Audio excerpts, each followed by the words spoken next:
Now, because I got out of that contract, I can tell you the real story. What it was I was involved in a bad contract situation, and I had to bail out for the for the Edge of Thorns thing. I did leave for a year to work on some other projects, and that got, I still played on the record and wrote on the record, but I had no plans of coming back at that time. And then my brother passed away, and that changed everything, because when I did leave, I signed a contract agreement with certain people that I wasn't going to go back into the band, and I had to honor that agreement. And that's why for a couple records I couldn't really appear as a member of the band, but I was always there.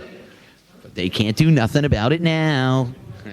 You made your own band, Dr. Butcher. What about that band now that you're back in Savatage officially? That's a side project that Chris Caffrey and I do when we have time, and we're planning on doing another one, and hopefully this summer we'll have a new one put together.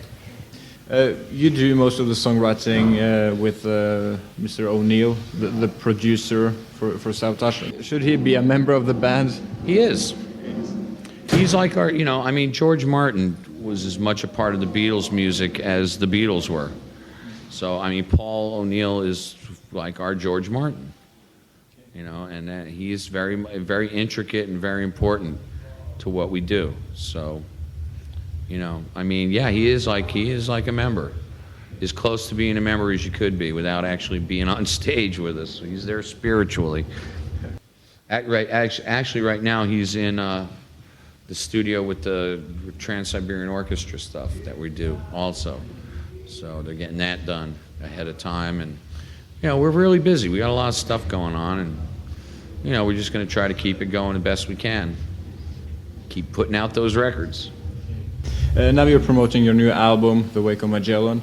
This is your third concept album. Why do you keep on writing concept albums? I think we will, because we enjoy doing it, and I think we do it well. And it gives us our own little niche in the music business right now. There's really no one else that's really doing what we're doing right now. And I think we're just going to keep doing it, because it's fun, it's challenging, and no one else is really doing it. So I think we will continue to investigate into that. And it all depends if you come up with the story or not. And Paul is amazing for coming up with concepts. He really is. He's just amazing for it. So probably will do more. What is the story like on this album? Is it about Magellan, the explorer? Well, what it is it's fiction and fact. It's based on two factual events. And then we used Magellan. We created a character, and he's a descendant of Magellan, but he's a fictional character. We use him as the tool. When you do a concept, you need a tool to carry you through the story, a character. And he's the character we created to be the, so to speak, story person. He's getting the story told to him, so he's the vehicle that you move through the story with. And there's some real life accounts mixed in with fictional accounts. That's usually the way we do it. Your last album, Dead Winter Dead, was a concept album as well. Right. That album wasn't that guitar-oriented as your new album. When you start working on a concept, do you try to keep the same style through the album, or is that just a coincidence? The concept calls for. The Dead Winter Dead record called for a very orchestrated sound, and because of what the story was about, and I think it worked well. Also, another main reason was the fact that, we had, at that time, Dead Winter Dead, when we were doing Dead Winter Dead, we didn't have really any guitar players locked in. So the record was really written by me and Paul on piano. So and then when we finally locked into the two new guitar players, for this record, I said, okay, I want to go back a little bit and get a little bit back to the basics, get a little bit more of a guitar-heavy sound in there, and that's what we did. And now that we have a solid lineup of guitar players, we have more avenues to explore now. So, yeah, I think that's why this record's a little more guitar-heavy, was mainly because of that, the fact that we had, Al and Chris on board for the whole writing process. where on Dead Winter Dead they came into the band after the project was already written. You really had a bunch of lineup changes. Has that been a problem to the band? Well, I mean, that's always a problem. I mean, you just got to deal with it, you know? It's like, I mean, when you deal with some of the things that we've dealt with, you know, I mean, it's amazing that this band's even stayed together. I mean, we go through the death of one of your founding members, you know, and to be able to survive that, I think says enough right there. And, you know, yeah, I think this lineup is very permanent, though. Everyone seems to be very happy, except for Al. What's his? Oh, okay. He's hungover. Okay. Okay, let's go back to the concept of your new album. It's a lot of bands bring elements from the concept of the album to the stage show.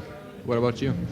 You know, I mean, I could only use it in 3 venues, so what's the point? You know, but we do want to use it. We have one designed where the back line is sails, the drum riser is like a boat thing.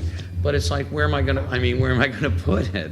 So what we did was we had a contest through the internet for all the fans around where we were touring to give us a list of their 10 favorite Savatage songs, and we would mix those with the new record. And that's what we did. Everyone voted on it. We chose what, you know, our favorite songs were, what their favorite songs were, and we picked them and put them into the set and mixed them in with the new stuff. And we play 70% of the new record on the show, so it's a good show. You'll see. Look forward to it. I also see that you have changed your old logo. Is that because this is maybe a new era for Savatage with this No, lineup? actually, the only reason we did that was because the old logo looked stupid on the cover. It just didn't fit, but we still use it on everything else, and you know, and we'll use it again, but it just didn't fit with this cover, and that was just merely just an art thing. I just said, nah, let's use, you know, just write Savatage, Wake of Magellan instead of, you know, big.